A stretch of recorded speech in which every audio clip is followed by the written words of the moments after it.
Kain na. Nag-adobo ako ng chicken feet. Chicken feet. May bagoong.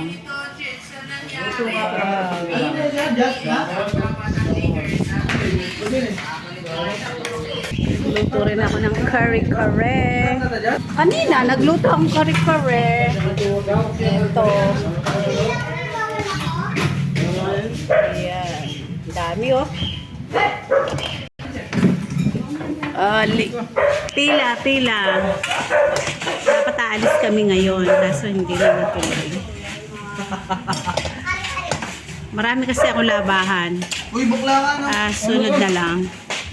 Oh, lahat kayo mabibigyan. Huwag kayong mag-ano dyan.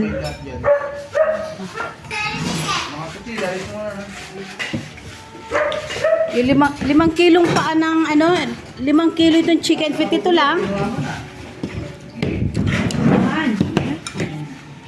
Yan, dinaing na bango. Ako yung nagdaing nito. Pero hindi ako nagprito. Kasi alam nyo ba kaya hindi ako ang nagprito nito? Tumatalsik kasi yung mantika. Tumatalsik din yung kamay ko. Kain na!